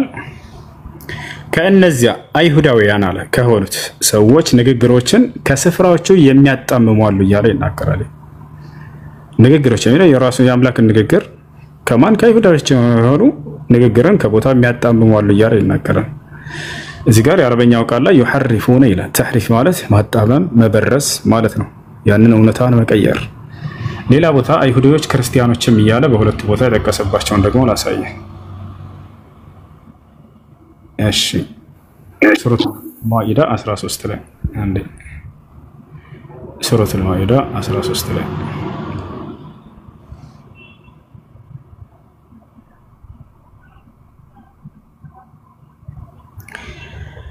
እሺ ያው እነዚህ ጋር ከእነዚያም እኛ ክርስቲያን ነን ካሉት እያለ ይናገራል። ከእነዚህ ምን ይላል? ቃል ኪዳናቸውንም በማፍረሳቸው ረገምናቸው ይላል። አንደኛ። ሁለተኛ ልቦቻቸውንም ደረቆች አደረግን፣ ቃላትንም ከቦታዎቻቸው ይለውጣሉ። የአምላክን ቃል ከቦታ ይለውጣሉ። አረበኛው ቃል ላይ ይሐርፉነ ይለዋል፣ አማርኛው ላይ ይለውጣሉ ብሎ ተርጉሞታል። መለወጥ መበረዝ ማለት ነው፣ ቃሉን ከቦታው መቀየር።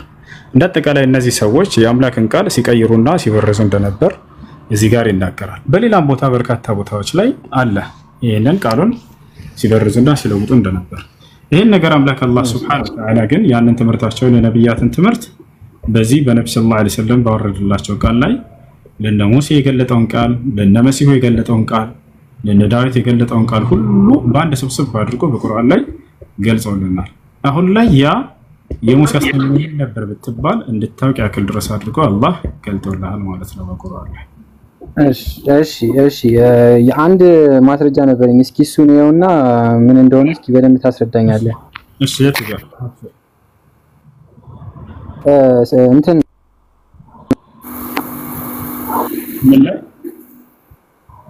ሱናን አቢ ዳውድ 44:50 ላይ ያለውን እስኪ እንትን በለውና ይኸውና ምን እንደሆነ አስረዳኝ እስኪ። ችግር የለም። እሺ ሱናን አቢ ዳውድ 44:50 44:50 እሺ ሱናን አቢ ዳውድ 44:50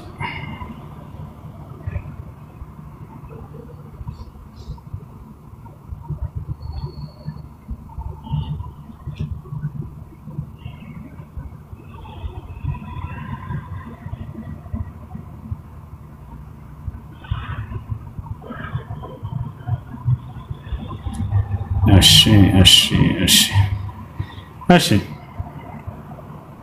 سنن أبي داود 44:50 من يلال حدثنا عمرو بن عثمان حدثنا أبو المغيرة حدثني صفوان عن شريح بن عبيد عن سعد بن أبي وقاص أن النبي صلى الله عليه وسلم قال إني لأرجو ألا تعجز أمتي عند ربها أن يؤخرهم نصف يوم. ይህ ስለ መጽሐፍ ስለ መበረዝ ምናምን የሚያወራ ነገር አይደለም። ነብዩ ሰለላሁ ዐለይሂ ወሰለም ስለ ተወለዳቸው የተናገሩት ነገር ነው። ቁጥር ተሳስተ እንዳይሆን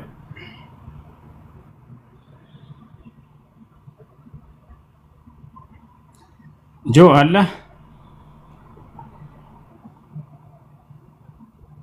ከርታሚ ታርጊው ነው። ሱናን አቢ ዳውድ 44:50 ነው የከፈተው። 44:50 የሚያወራው ስለሱ አይደለም። ያወራ ያለው ስለ ተወለዳቸው ነው። ኡመቶቼ እያሉ ስለ እርሳቸው እየተናገሩ ነው። እሺ ምናልባት ተሳስቼ ከሆነ አላውቅም። ታሪኩን ልንገርህና አንተ ካስታወስከው ትነግረኛለህ። ችግር የለም። እሺ አሁን እኔ ልሰጥ የፈለኩት ሐዲስ ላይ ምን ይላል መሰለህ?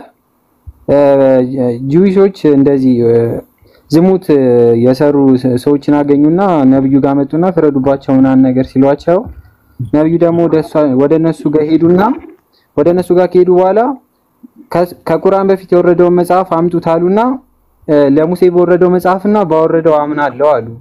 ቁርአኑን ሳይሆን ተውራቱን ማለት ነው። መጽሐፉን አወቀው። ሐዲሱን እስኪ ሐዲሱን ከፈተና እንኳን ያነሳው በደንብ አዳምጥ። ይሄን ያልኩት አውቀዋለሁ። አብሽር የሚገርምህ ሐዲሱን ለምን አልጨረሱላቸውም? ይሄን ሐዲሱን መጨረሻ ላይ ብታየው እየተናገረ ያለው ስለ አንዲት አንቀጽ ጉዳይ ነው።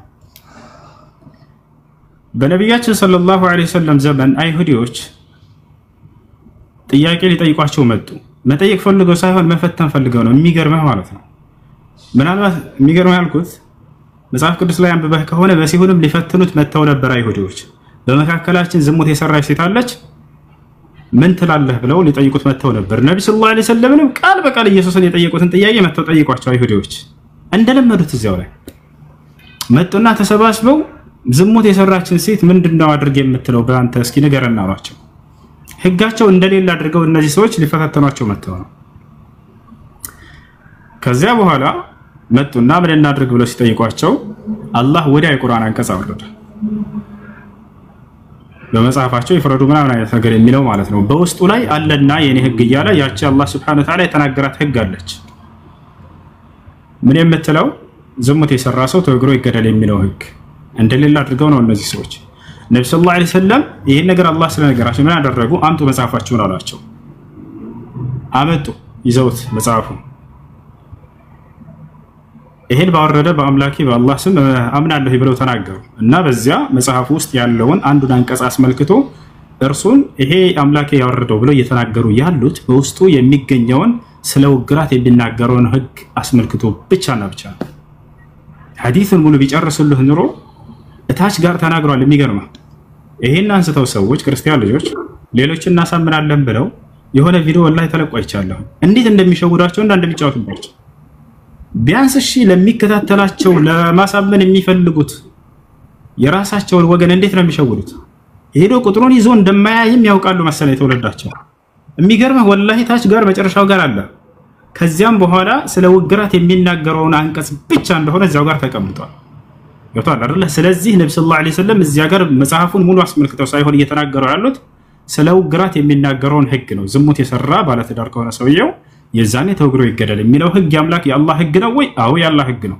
ለሙሴ የተናገረው ህግ ነው ወይ? አዎ ለሙሴ የተናገረው ህግ ነው ብለን እናምናለን። ያን አስመልክቶ የተናገሩት ነው ሐዲስ። ገብቷል? መጽሐፉ ያነበበው ከምንድን ላይ ነው? መጽሐፋችሁን አምጡ ብሎ አይደለ ያነበበው? ተውራቱ መጽሐፋቸው በተውራቱ ፈረዳቸው። ይሄም ባወረደው በአላህ አምናለሁ ይሄም ባወረደውና በሙሴ አምናለሁ ብሏል አይደለ? እዛው ላይ አሁን አንተ እንዳልከው እሺ አንተ እንዳልከው ባወረደው የሚሉት አላህ ነው። እሺ እዛው ላይ ያለ ያልኩት መጨረሻው ላይ ሐዲሱ ላይ አለ። ይሄም ባወረደው አምናለሁኝ አሉ በአላህ ማለት ነው። እሺ ልከፍት ላሳያ ምናልባት እስኪ ካስታወስኩ አጥቼ ላሳያ እስኪ እሺ የት ነበረ?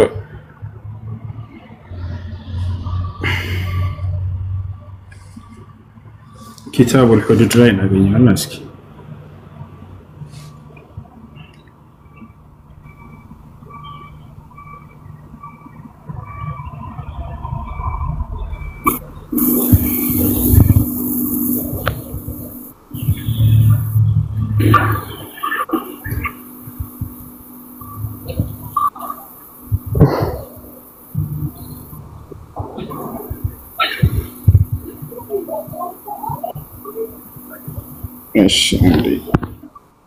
ቡኻሪ 139 ላይ አይደል? የእንትኑን አምጡ ምናምን ያለው 139 ላይ እስኪ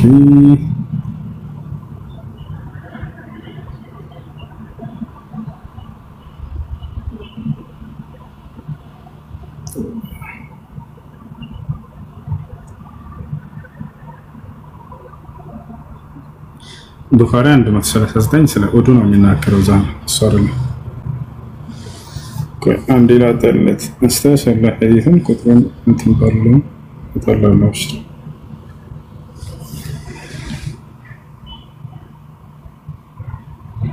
آمنت بهذا الكتاب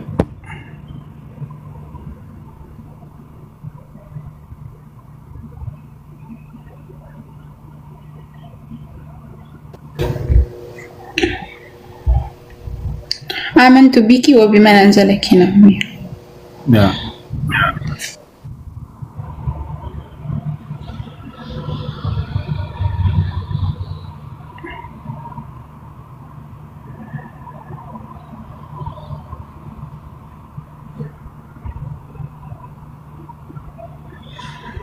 እሺ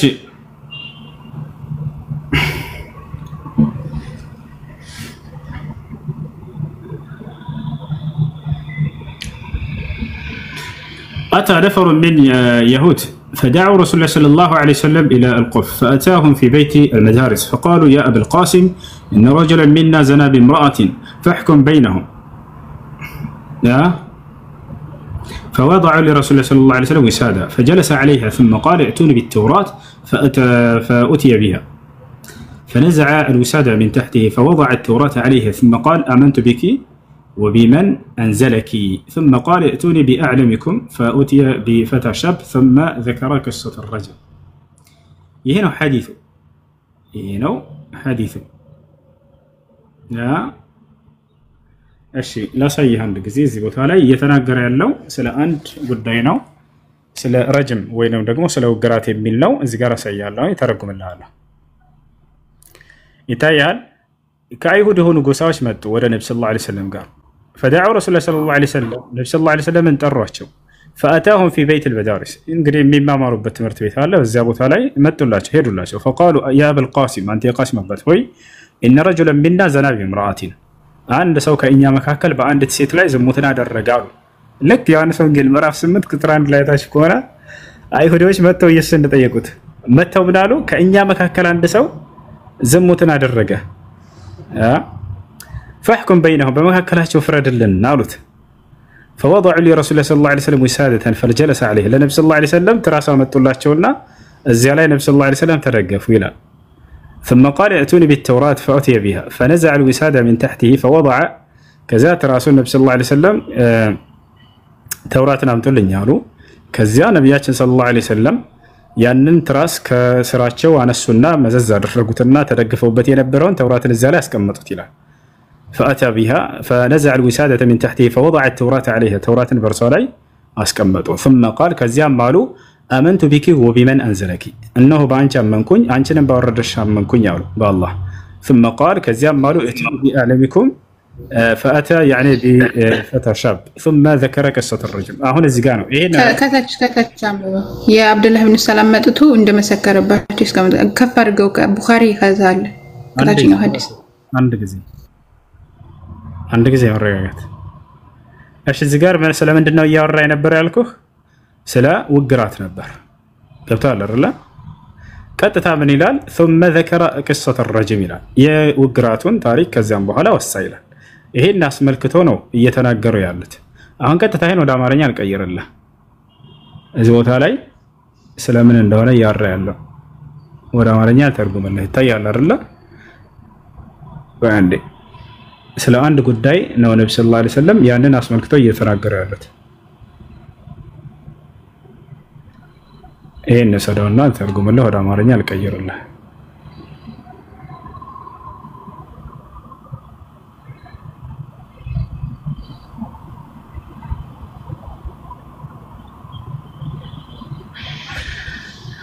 እሺ ወደ አማርኛ እንቀይረው።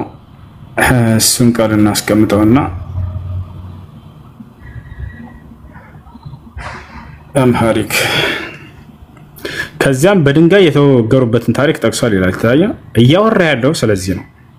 ስለ ድንጋይ ውግራት የሚያወራ የሆነውን አንቀጽ ነው። ዝሙት የሰራች ሴት ትወገር የሚለውን ያን አስመልክቶ እየተናገሩ እንጂ ነብዩ ሰለላሁ ዐለይሂ ወሰለም በተውራት ውስጥ ያለውን ሲናገሩ ጊዜ እንጂ ሙሉ መጽሐፉን አስመልክቶ አይደለም።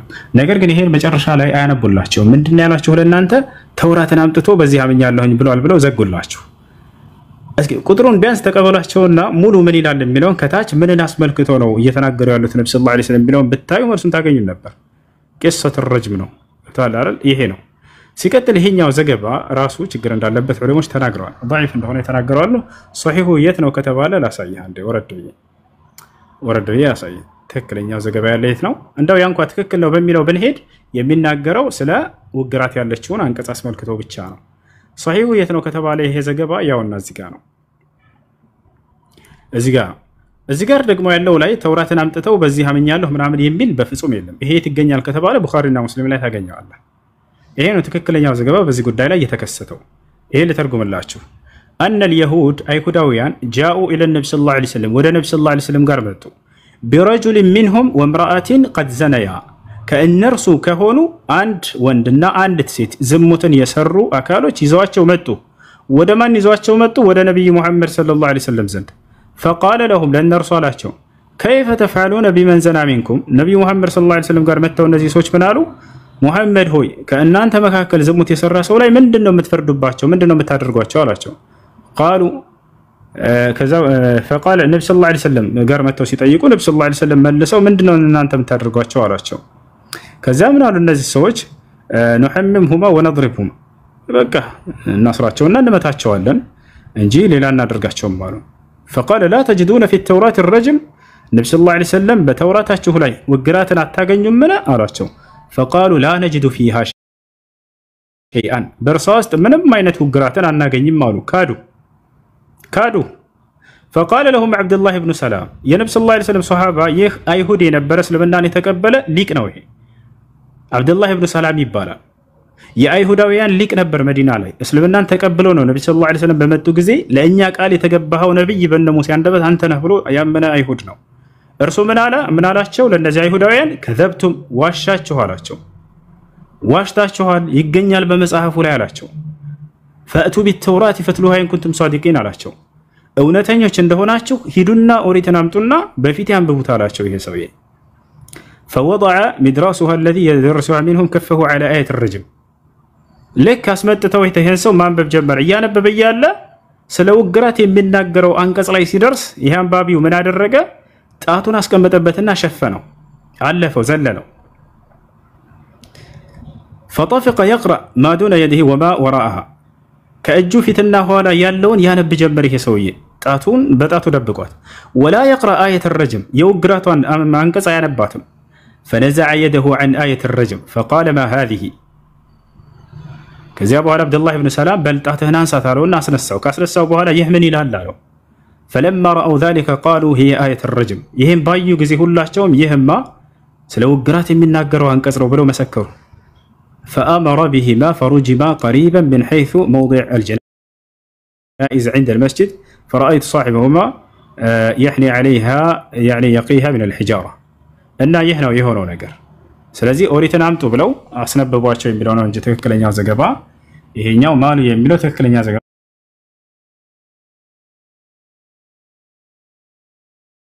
አይደለም። ቢሆንም ራሱ በውስጡ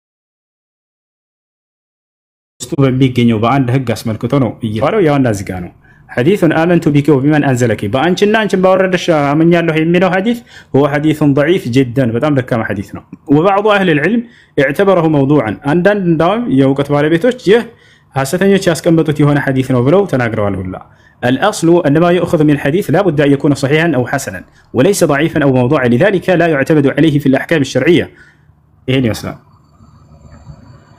إيش እሺ ወንድሜ እሺ አመሰግናለሁ። ሌላም ጥያቄ ነበረኝ።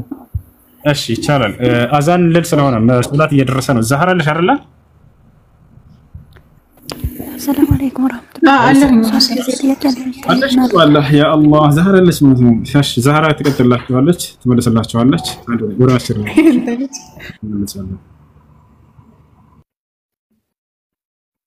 እኔን አንድ ጊዜ ስማኝ ሰው ዶታ ነው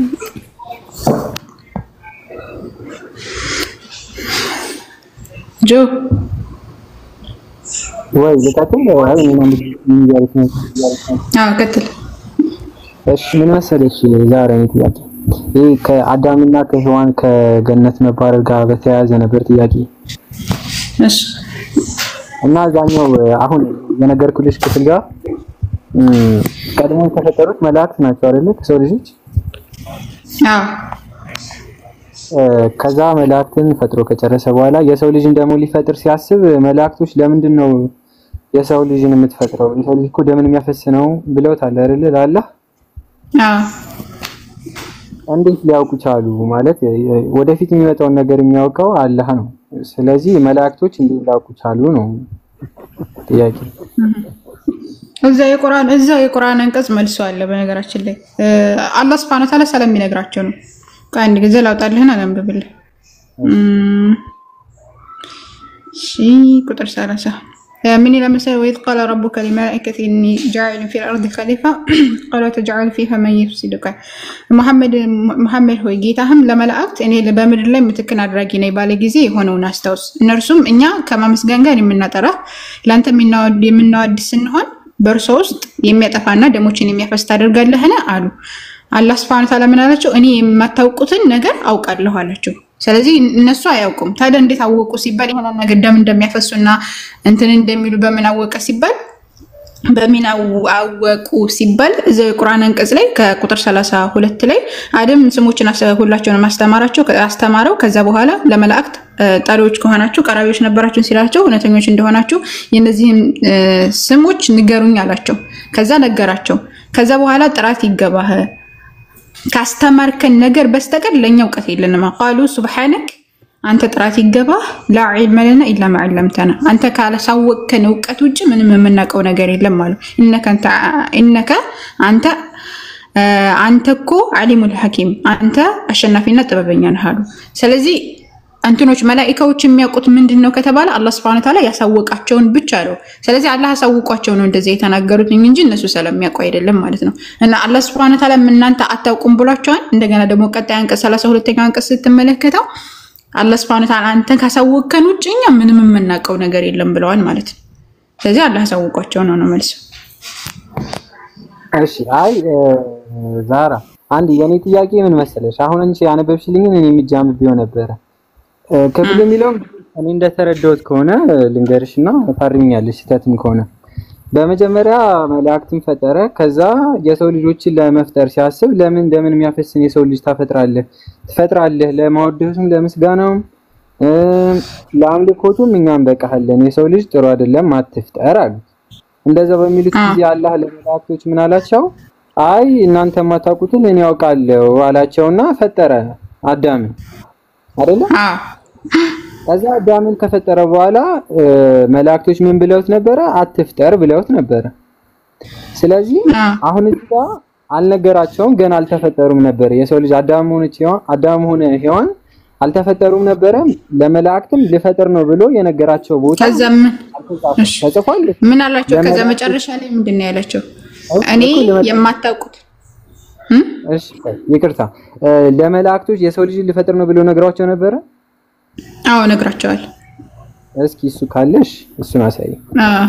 እኮ ምትክ የሚባለው ምንድነው? አላህ Subhanahu Wa Ta'ala እኔ በምድር ላይ ምትክን አድራጊ ነኝ አላቸው ለመላእክቶች። ምትክ የሚባለው ተተካኪ ትውልድ ማለት ነው፣ ወይም ደግሞ ሰዎችን እፈጥራለሁ አላቸው። ግልጽ ነው ነግሯቸዋል።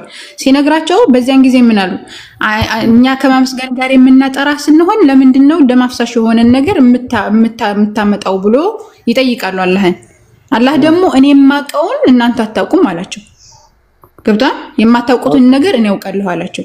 ስለዚህ በምን አወቁ ሲባል አላህ Subhanahu Wa Ta'ala ያሳወቃቸው ነው። እዛው ላይ ቃሉ ሱብሃነከ አሉ ጥራት ይገባህ ላ ዒልመ ለና እኛ እውቀት እኮ የለንም። እውቀት የላቸውም ወደ የሩቁን አያውቁም እስከመቼ ድረስ ኢላ ማ ዐለምተና አንተ እስከምታሳውቀን ድረስ ወይም ደግሞ አንተ ካሳወቀን ውጪ ምንም የምናውቀው ነገር የለም አሉ። ስለዚህ ምንድነው እንደዚህ የተናገሩበት ምክንያት ምንድነው? አላህ Subhanahu Wa Ta'ala አሳውቋቸው ነው። አላህ ካሳወቃቸው ውጪ ምንም አያውቁም። አላህ ማታውቁም ብሏቸዋል። እነሱም ራሱ አንተ ካሳወቀን ውጪ ምንም የምናውቀው ነገር የለም ብለዋል። ስለዚህ አላህ አሳውቋቸው ነው የተናገሩት ነው እኮ። ስለዚህ ምትክን አድራጊ ነኝ ያለው ለመላእክት ነው? አዎ ለመላእክት ነው። እሺ እዚህ ጋር ሌላኛው ጥያቄ ከዛ አዳምን ፈጥሮ ከጨረሰ በኋላ ደግሞ የእንስሳትን ስም አሳወቀው። የእንስሳትን ስም አሳወቀው። ከዛ ለመላእክቶች ሂድና ንገራቸው አለው። መላእክቶች ያኔ አልተማሩም አልተነገራቸውም ነበር። የነገራቶችን ስሞች አያውቁም ነበረ። ከዛ ለአደም አስተማረውና መጀመሪያ አደም እንዲናገሩ ለአደም አስተማረው አላህ Subhanahu Wa Ta'ala። አደም ደግሞ ለመላእክቶች አስተማራቸው።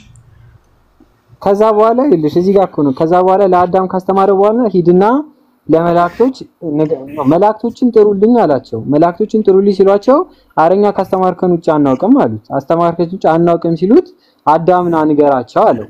አዳምን ደግሞ ቀድሞ አስተምሮት ስለነበር ማለት ነው የእንስሳቶችን ስም ነግሮት ስለነበረ ከዛ አዳም ከተናገረ በኋላ እሱ አዳም ከእናንተ የተሻለ ያውቃል አዳም ስገዱለት ብሏል አይደለ እኮ አይደለም አዳም የተሻለ ያውቃን ሳይሆን አዳም ሆይ ስሞቻቸውን ንገራቸው አለው ስሞቻቸውን ነገራቸው በነገራቸውም ጊዜ ከዛ ምን አሉ እኔ የሰማያትና የምድርን ሩቅ ሚስጥር አዋቂ ነኝ አለ አምላካችን አላህ ነው የሰማያትና የምድርን ሩቅ የሚያውቀው ስለዚህ ሩቁን የሚያውቀው አላህ ስለሆነ የነገራቶቹን ሁሉ ስም ለአዳም አስተማረው አዳም ደግሞ ለማን አስተማረ ለመላእክቶች ማለት ነው ምክንያቱም መላእክቶች ምን ያውቁ አላህ ካሳወቃቸው ውጪ ምንም ስለማያውቁ ማለት ነው ማንኛውም ነገር የሚያውቁት በመንድነው አላህ Subhanahu Wa Ta'ala ሲያሳወቃቸው ነው እነሱ የሚያውቁት የስሞችንም ሆነ የትኛውንም ስለማንኛውም አቻውጭ ምንም አላህ አሳወቃቸው አላህ ለአዳም አስተማረው ከዛ በኋላ ነገራቶችን ደግሞ ሄዶ አስተማራኝ እሱ ማለት ነው ለመላእክቶች አሁን የሰው ልጅ ያውቃል እንዴ አዳም ያውቃል ከእንትን አላህ ከነገረው ውጪ ያውቃል እንዴ አዳም አያውቅም